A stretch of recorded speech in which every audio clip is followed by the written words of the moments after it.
I'm going to talk a little bit about the concept of does everybody know what open badges are? Let's start. Yes, does everyone know what open badges are?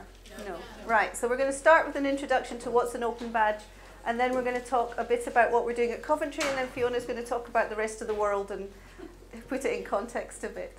So I'll probably not follow my slides, but there's some stuff to illustrate it. So I was thinking about how to illustrate what is a badge, and this is one of my children. I have loads and I talk about them like Jonathan does. One of them has a portfolio that she collected when she was at school with lots of certificates saying all the wonderful things she'd done. Some of them are relevant and some of them are, you know, thank you for raising money for something.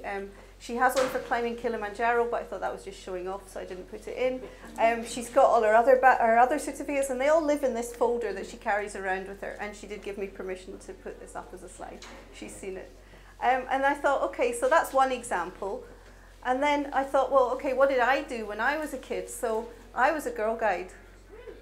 And we had a book, and we followed the book, and we did the badges. You did all the bits. Someone signed it off. That I did mean to bring in a box of props, and I've left it at the front door. But, you know, I collected my badges. I put them on my uniform. I was really proud of it. And then I had to show off because I got a Queen's Guide certificate. So that was really good. So that was my achievement. That's how I showed it. And then I came to work here, and we did a little ceremony last year, and I got the little tea because I drink a lot of tea. And I thought, okay, so what does that say? Because there's no book behind that, and there's nothing that shows what did I do to be called a little teapot. If you see me walking around all the time with a cup of tea, you'll understand why. But actually, what's the value in that?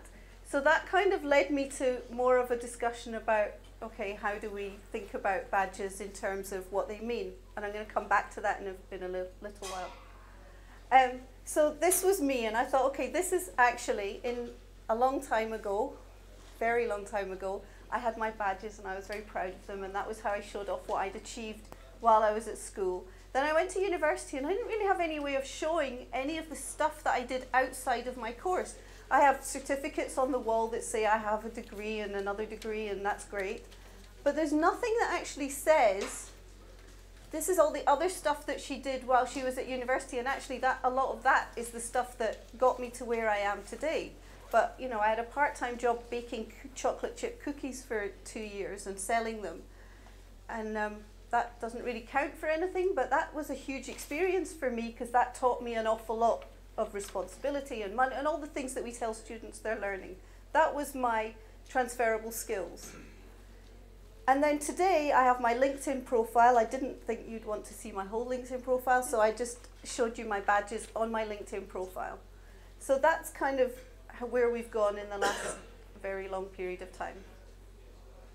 So an open badge is kind of all those things and more, and it's digital. So what it does is it gives you a visual representation of what you've achieved. There's a description of what it's all about, similar to all, you know, your scouting or guide badges. It lists the criteria. So these are the things that you had to do in order to get that badge. But then in addition to that, and this is where I think it takes a step up from other badging systems and other certification systems, it links to the evidence. So if you actually go into my LinkedIn profile and you click on the badge, you will not only see that I have a badge from the DMLL on reflection, you'll see that I had to write a blog and reflect, and then there's a link that says, and here it is, this is Jacqui's reflection. So all my blog posts are linked underneath that badge. So it's not just, here's what I did and look at my pretty badge. It's, this is what I've done, and this is the evidence that I've done it. And the fifth element that we haven't added into this is that actually you can, on most platforms these days, you can have endorsements as well. So I, as a person who awards badges, can go in and say, actually this person's reflection was really, really good, or really insightful, or I can add a comment to it, or I can link it to something else, and you can add to it and build on it. So we're creating something that is flexible, movable, as well as being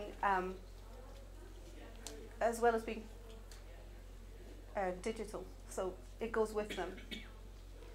So what did we do here? So we started really small at Coventry. I decided that I wanted to try some badges out, thought it'd be cool. And so we ran them in a few different places. So I'm running an Advantage module. Those of you from Coventry know what they are. Anyone who's not, they're employability modules. They're very small. And so I thought, well, we'll give the students badges for the transferable skills that they're learning, not for what they're actually doing, but actually for the transferable bit. Bex, who's not here, from the media department, was running a course in Adobe After Effects. Using lynda.com, she set up playlists. The students had to not only learn 20 hours of learning on Adobe After Effects, then they had to do something with it. So they got a badge for that.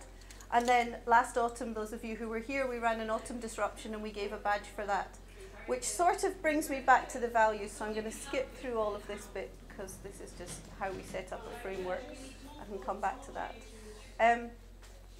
So what we did was, all the badges got developed and we drew them. They were pretty pictures and we thought they were really nice. But then we thought, actually, what we need to do is create a system that says, this is what the badges mean. Where do they come from? What are they linked to? What do they represent? So we've narrowed it down a bit, and this is all a work in progress, and feel free to comment because lots of people have, and we're still working on it, and it'll always evolve. It's never going to be finished. But what we've done is we've come up with a framework that divides things into living, learning, and working, which are kind of very loose terms. And we've had a progression. And the progression is just about, I've kind of started looking at this all the way to, I really know what I'm talking about. And you can get badges for progressing. And we've tried to link them to other things. Now, obviously, everything doesn't fit in this framework. You can't shoehorn things in. So we're quite happy to do stuff that's not part of this, we'll come up with new shapes, new sizes. It's fine. But that's kind of where we're working at the moment. So going back to the value, how do you know if it's any good? Anyone can have a badge. I've got a badge. I've got a badge that says I presented here today, but I've also got badges for all sorts of things. I noticed there's a few people with badges, physical badges that they're carrying. So what does it mean? So the idea is that because of all these links, you can actually see who issued it, who gave it to you. You can collect your badges. So Mozilla have something called a backpack. You can all go and look at the Mozilla backpacks. And you can collect your badges, a bit like on my guide sleeve. You can have all your badges in a backpack, but you can organize them as well. And then just like with a portfolio, when I was teaching in art and design, we used to tell students your portfolio should start off as everything you've ever done. But when you're going for an interview or to bid for a piece of work, what you need to do is take out the irrelevant ones and just take the ones that are relevant. It's the same with your badges. Just pick the ones that are relevant to what you're doing, to what you need them for that day or that time. Take them out your backpack, put them on LinkedIn, or show them to the person that you need to show your evidence to. And then move them around. That's why they're digital. And the rigor and the value comes from the fact that they're awarded by someone credible. So at the moment, the badges, until 2 weeks ago, the badges in Coventry University were a pilot scheme. So they were issued by the DMLL because we didn't want to get into any trouble. Everyone who comes from Coventry knows what corporate can be like. So we kept them as DMLL badges. They've got our colours and our branding. As of a couple of weeks ago, they are now Coventry University projects, and they're going to be branded with Coventry University. So where my LinkedIn had DMLL, it's now going to have Coventry University. They are micro-credentials. They're not about replacing degrees. It's not about saying, okay, this is my degree and a badge. But it's about saying, this is my degree, and this is the stuff that evidences what I learned when I was studying. So it could be something like, I did Computing 101, or whatever we call it. Introduction to computing. That doesn't say anything to anybody outside the computing department. But if you could have a badge at the bottom that says, I learned programming in BASIC, and I've built a website, and I've used CSS, and I've got badges that show what I've done, and they link to the work that I did, then a potential employer, and this is where I think they're really relevant, because I think for employability, that's the hook. it says to the employer, this student knows what they're talking about. And that's where it links students and industry and university. And that's what we've been building on. And then the endorsements also can come from students going out on placement and having employers endorse them, but also from tutors. And the criteria are really clear for what they did for their badges. So that was a really quick introduction, and I know I've got to hand over. So these are the platforms we've been using, and these are the modules and the projects we've been using them in. And I'm going back to that one because Esme's smiling. So that's Esme's project, which has gone really well, and there was a preview last week. And we've done some research because we're the DMLL, so we evaluate our projects. We've spoken to students, we've spoken to staff, we're speaking to industry, we're working with careers. And where are we now? We're raising awareness with students, we're engaging with industry, we're adopting it across the campus. It's now a university-wide project, and anyone who's interested and wants to know more, come and talk to us and the team. And I'm going to hand over. I've got the, do you want this? I've got the clicker though. I've got 2 hands. Can you hear me? Well, oh, now you can. Thank you. Okay, so I'm Fiona and I'm from the University of Southampton. I'm also the chair of the Association for Learning Technology. But I've been involved in using badges for quite a long time, underground, like investigating. But I thought we had a TEL conference, we had a badge conference a couple of weeks ago. As part of that, I got to find out a lot more what's happening around the world and around the country. So I just thought I'd give you a little rundown. So it's fantastic what you're doing. I'm so jealous. I love it. But the point here is that you're not alone. This is new, but it's not that new. In America, they've been doing this quite a long time. So I thought I'd just talk to you a little bit about some of the initiatives in the UK and around the world. But Tech City Partnership, has anyone heard of that? It's a government-run initiative, and the government is funding the development of digital skills because there is a shortage of digital skills, not just coding and programming, but digital literacy skills. So just generally when you're on the web, like we talked about the data, you know, you press terms and conditions, submit terms and conditions. Not everybody reads them, don't think anyone reads them.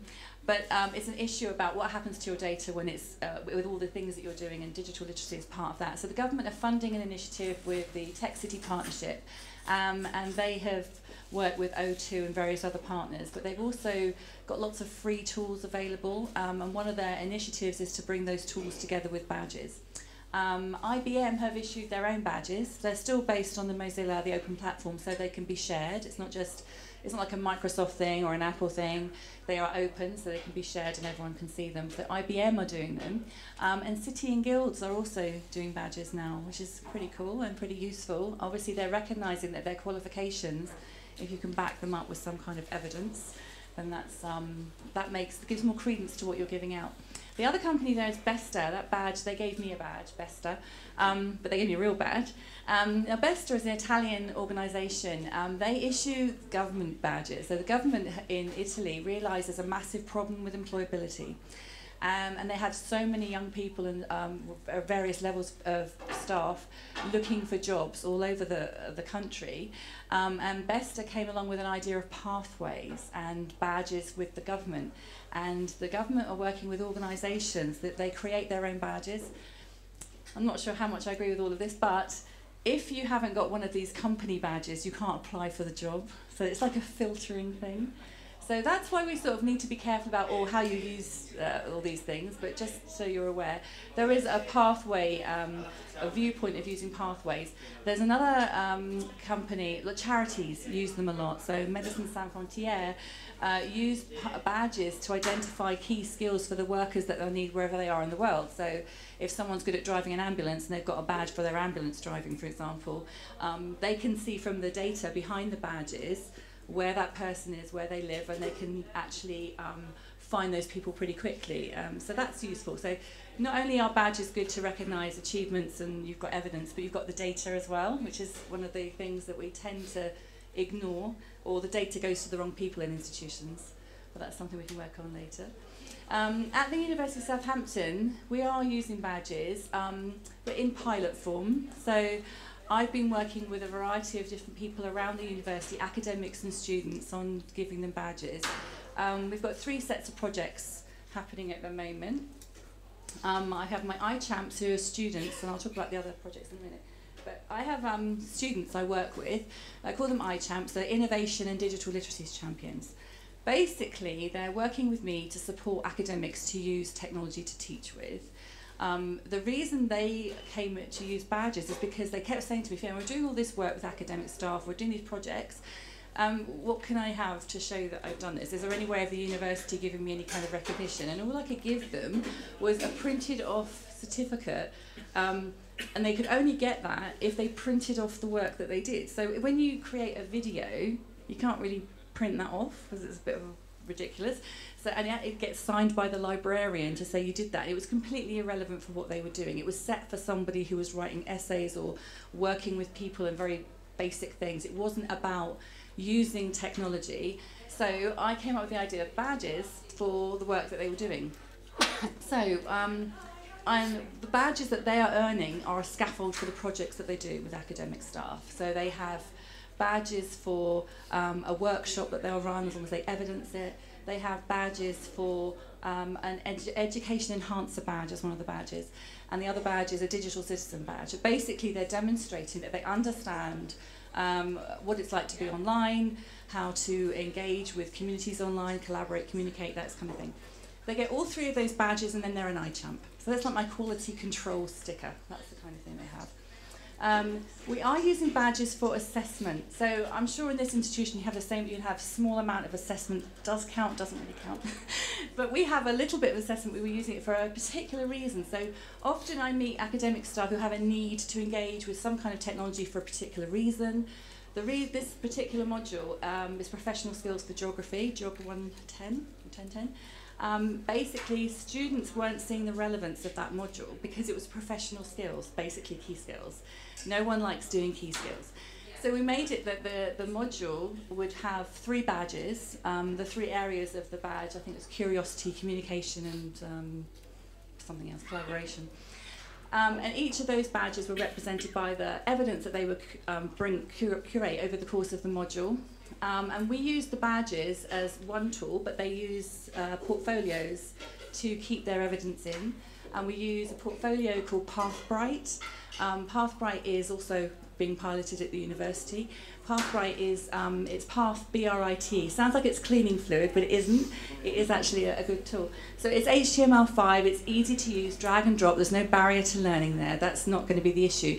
I think having badges and e-portfolios together are excellent because you have badges which are specific sets of skills, but the portfolio is a holistic view of the students or whoever, I mean I've got one, their contribution to the world, what they're doing online. They often have students that are using the PathBright portfolio anyway because lots of them are very overachieving students. So they've got awards for everything. They've got judo, they've got a sailing award, everything. So we ask them to compartmentalise their lives in these portfolios and they're using badges to do that. So this Geographers badge has been really successful. There's over 200 students submitting content. It is, as Jacqui said, completely about the evidence. I can't see... If we'll get badges for being here, which is lovely. What was your contribution to being here? Well, you know, we're all different people. We all have different levels of being here. So, what were you all doing when you were here? Maybe we should have a networking badge. How many people did you meet that tick people off the list? But it's all about evidence for me. It's not about just having badges. So, lots of people, when you first start talking badges, say it's just scouts. Everyone gets badges. That's nice, but you do have the evidence, and we're all different. So these students are all different students, and they all contribute something differently to their evidence, so that when they talk to employers, when they leave, they have something to talk about. Not only have they got the badges to talk about, but they remember more because they've been recording it and they've been writing it down. So that's really important. Engineering are using it for ISVR, that's our Institute of Sound and Vibration Research. They do lots of things for hearing and balance, and it's kind of medical, but it's not. Basically, they have to keep a portfolio anyway, so they're using the e-portfolio, but they can earn badges too, same way as the geographers are. Humanities, they're using the e-portfolio anyway to get the students used to the idea. That's another thing I think is really important. Students, although you introduce these concepts to them, don't know what you're talking about because they've come from school and they've come from college where they did exams and they do coursework and they have to get an A. This is about asking them to extend their minds a bit broader, use the web, which is everywhere, and extend the reach. So they're becoming much more global. These humanities students there's a reason for doing it, but there's a particular module they have, and they're looking at creating badges to go with this. Again, capturing the evidence, but making it relevant, not just making it for the sake of it. That's really, really important. In higher education generally, other institutions are using badges for CPD. Warwick University are using badges for languages. But Sussex were using them for CPD, so you'd run a workshop, but as part of the workshop you'd be producing evidence that will go towards your badge anyway, but it makes it more relevant and the institution would know that you've done it. There's often a problem when you do lots of CPD that it's done and then it's gone and no one knows you've done those things, so this is ways of recording it. Open Learn, Open University issue badges with Patrina. She's offering badges with all the courses for the Open University. There's the Open Badge Alliance. That's an American organisation, but it's worldwide. I've contributed to things on that. They're Google Docs. They've got a campus policy that's really useful. It's a template for designing a campus policy, you've probably seen it. But it covers every single aspect from legal to branding to how the networks would find out about it. It's really, really important. And of course, ALT, Martin Hawksey's been responsible for setting up badges with ALT, with our Octel programme and various other initiatives. So it's happening everywhere, folks. Digital Me is an organisation up in Leeds that are been working with the Open Badge Academy to set up digital badges. So I found that the problem was issuing the badges. So Mozilla gave the software for free, so you could just download it and set it up on a server somewhere.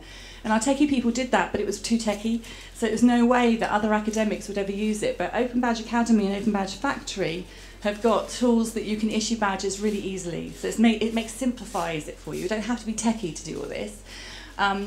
The deeper thought comes with, like, what do we do with them once we get them? Obviously, there's no point giving badges to anyone if you're not aware about your online presence, because it's going to go online. So if you aren't aware of what's happening to you online, if you think Google's going to do it for you, fine, carry on with that. Let the rest of the world move on and organise their data and organise what they're doing into something useful. Open Badge Passport comes with Open Badge Factory. They basically it's a display mechanism for badges. But there are others, there's like Red Critter. Has anyone heard of Red Critter? The Red Critter is like About Me, and About Me is a platform for showing all your social media, but Red Critter is the same thing, but it's got a whole section on badges and accreditation, so you can display your badges there. But there'll be more and more and more. They'll just keep coming. Obviously, the Mozilla Backpack is another place to display them. And LinkedIn. As soon as you can do something on LinkedIn, your institution loves it. So LinkedIn, everyone goes, oh yeah, I know what LinkedIn is. I can get that. So you have the certificates under there. Yes, the rise of competency-based education is really, really important here. So we've been doing things the same way for thousands of years. We've been standing at the front like this, in this kind of arena, and I've been talking to everybody, and everybody writes everything down everyone says, and then therefore you've learnt everything. So competency-based education is the use of things like badges. So it's specific sets of competencies that you're measuring and evidencing. And the New Media Horizon report last year came out and said, this is on the rise, this is much more important. So I think you've done the right thing. We're all right, everybody's fine. One thing I really wanted to say, and it came out from a talk I was doing last week or 2 weeks ago. So somebody asked me, okay, Fiona, all this techie stuff is amazing, it's great, you love it, everyone loves it. How do I get academics that don't want to do it? Well, here's the thing. If you don't, someone else will. So the TEF, for example, so that's the privatisation of higher education, essentially, and it's like the how-to guide. So this is the detail. The detail is going to be in this TEF. So if you are a supplier, I don't know, Pearson's, McGraw Hall, whoever, and you want to offer education in the same way that higher education's have been doing for years, you would just go, oh yeah, I've got the TEF now. The TEF's this document that's allowing me to do that. So if they are producing, if those organisations are looking at what we're doing now all the time, and they're seeing where the gaps are, and the gaps are the digital technology. So the gaps are that we're not embracing change. We're still doing exams, we're still doing coursework, but these other organisations are moving swiftly into the space, and then you'll see a lot more jobs now advertised for producing. Can you produce content? I want learning designers, these instructional designers. These jobs are going to come all the time, and they'll be linked to publishing houses.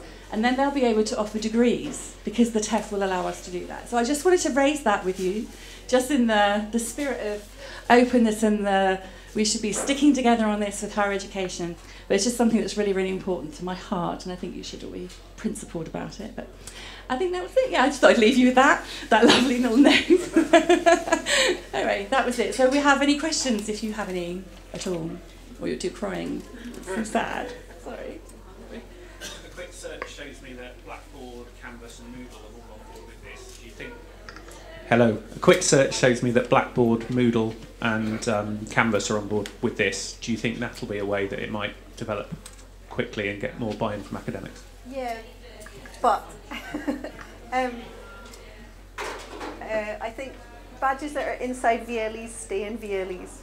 So I think that makes the evidence a bit redundant, yeah, if it's in the VLE. Yeah, you can't see it. There's nothing wrong with using those tools to, if that's what you're used to, and that there's always like a level of getting used to some kind of technology, and everyone has to see it, and then they have to hear from an employer or someone that's going to be benefiting from this. So what's in it for me, for students, is a question that we ask all the time. Like, I'm not asking anybody to do anything that there's no benefit for you. It's just the way you do it. So VLEs want to do it, so achievements in Blackboard, for example. That's lovely, but it's almost like it's not right. It's just too quick. It's like I got 100 out of 100 on a test. Well, whoop-de-doo, that's lovely.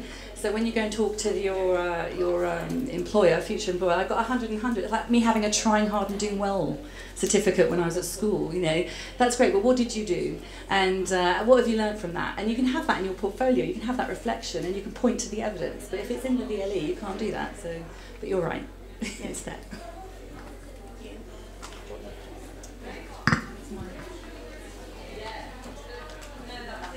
Yeah, we went back already.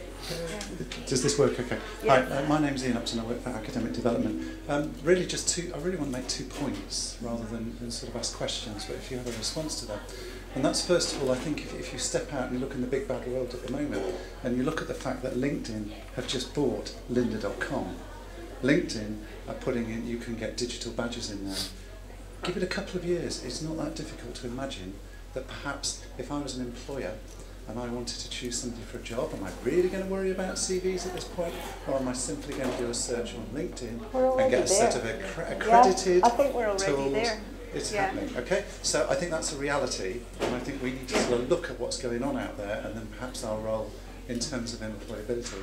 But then on the other side, I was massively linking what you were saying, Fiona, with the previous talk, which was with Alan, on flipped learning, and how we can start to engage students within how can I say, these safe environments. So there's sort of 2 statements there. I think as lecturing staff or people who are encouraging students, I think these things can be absolutely fabulous if we use them not just as, you know, tick tick tick Cub Scout badges, but we use them pedagogically. Fantastic.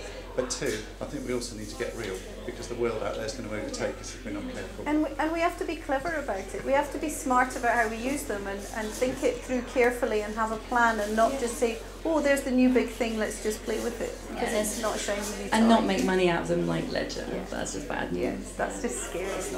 You're not valued by your worth. You're valued from your contribution, and it's don't get me started. Free education. Let's start there. I feel like I might get a water bottle thrown at me for this question, but there's a discussion going on Twitter.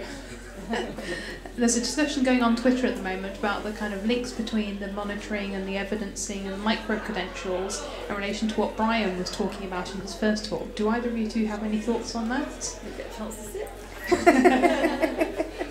No, I didn't try. No, I completely agree. You know, data is everywhere, and data leaves a trail, and you are the trail, you are the product, blah blah blah. I think it is inevitable. There is nothing we're already being monitored. We're probably being tagged in this very talk for dissing the TEF. I'm already there, yeah.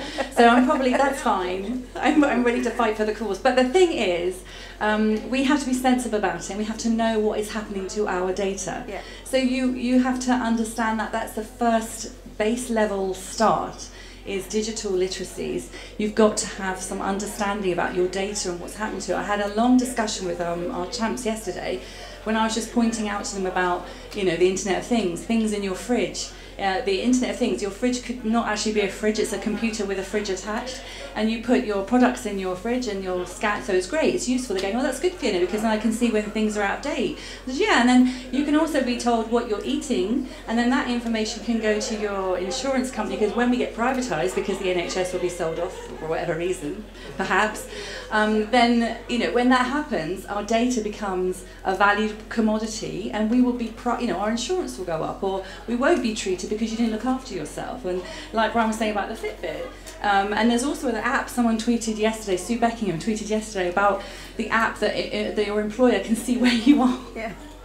I'm in Coventry, Southampton, but it's like that. They'll be able to see where you are and track you. So you have lots of people that work on consultancy, or they work as a salesperson, whether, you know, we have to be sensible about our data, and if we don't like what's happening to our data, then we should say something, and we should start changing the way that data is used. If we want to be serious about using it for the greater good, it's also be used for the greater bad. There's a balance of the And I think, well, I think part of our responsibility is teaching students. We have to, maybe we're still from the cynical age, but students accept it all blindly and they use it, and a lot of them don't question it. There are those who do, graduates who do question it quite a lot, and we need to make them ask those questions, and we need to get them to take responsibility. There's a lot of this attitude of, I pay my £9,000 a year, therefore you have to educate me, fill me with something and let me go out into the world and I'll get a job because I've paid all this money and you've given me this stuff.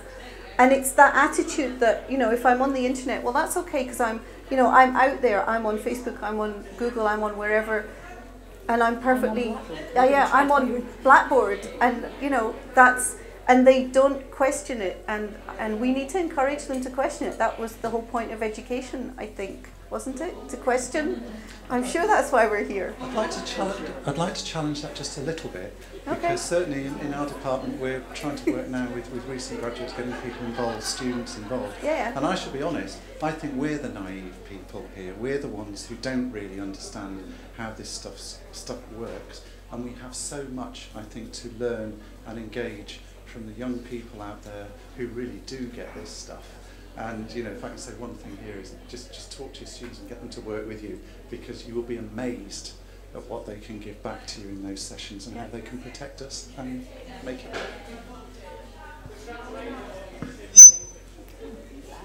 Thanks. I just wanted to ask about the idea of students curating the evidence for their badge, and this idea of it extending creativity in terms of what can contribute as evidence. And I just wondered if you wanted to say something about that, or if you've seen that happening, that, you know, how creative they're getting. I think one thing you have to remember, the badges, it's the value thing as well. Yeah. So we have different levels of students, that like everybody does, and they're all doing the same badge, and different levels of their evidence come in play. So when I say creativity, I actually asked them to do digital artifacts. So I had everything from a photograph, because it's digital, and they were just trying to do a quick win, I've done it, forgetting why they were doing it. So that why are you putting that in your portfolio? It's not for my benefit. Yes, you'll get the badge because you put it in there, but the actual person that's going to be looking at that will be an employer. And if you're cheating yourself, it's not cheating me, it's not for assessment in that way, it's not to give you a grade, it's to say I'm worthy of being employed by you, or I'm worthy of working with you, or whatever. So the levels of creativity have changed. So I have a student that has made all sorts of presentations through different pieces of software to videos, and some that have done barely anything. But they've all got, it's the same criteria, it's just their level of, it's like you choose your level of engagement with that phrasing. Yeah. But yeah, so it's really important. And one thing I was going to say about surveillance, which is technically what we're talking about, I went to the Apple shop, and I was talking to this obviously a student of some kind. He told me he hated it. He hates being in the world where he is surveyed all the time. He was trying to, obviously not a very good salesperson, but he was basically, not for Apple. I was so surprised, not just because he worked at Apple, but because he was a young person, and I thought he was used to it all, but he hates it. I think he thinks we all had a great time in the 80s. Not, but he thinks that no one knew what you were doing. Take it back, like Back to the Future or something, or Bill and Ted's Great Adventure. But yeah.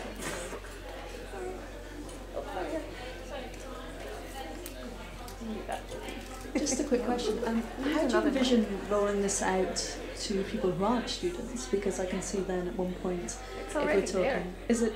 Yeah, industry are using it. Industry have already cottoned onto it and are using it in CPD and training, and all sorts of companies are already. I must be completely behind the times about it. It's not that you're behind. It's just it hasn't. It's just not hit you yet. You know, yeah. So like Intel are using, although Intel aren't doing so well at the moment.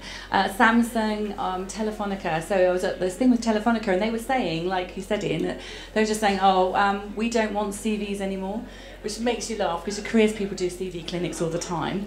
But actually, they was just saying, we're looking at your digital presence, because if you can't get that right, then we don't want you working for us. I mean, it might be that that's a particular company, you know, not everybody's the same, but every time any of our students talk to employers, they've talked to various companies about what they're doing, just because to get like volunteering work in the summer or something. The minute they say they're earning digital badges through working with the iChamps, let me talk a bit, what's that? You know, it's interesting, it's something different, it's something new. Yes, we can saturate the market with badges, but it's about evidence and it's about managing your digital presence online. That's how I see it. I see it's about a digital literacy thing. It's not necessarily the tool, it's the concept behind it. And something will come out that's better, and something will improve on that.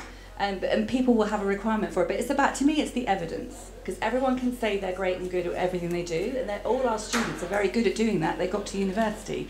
It's what did you actually do when you were at university is what our approach is. So.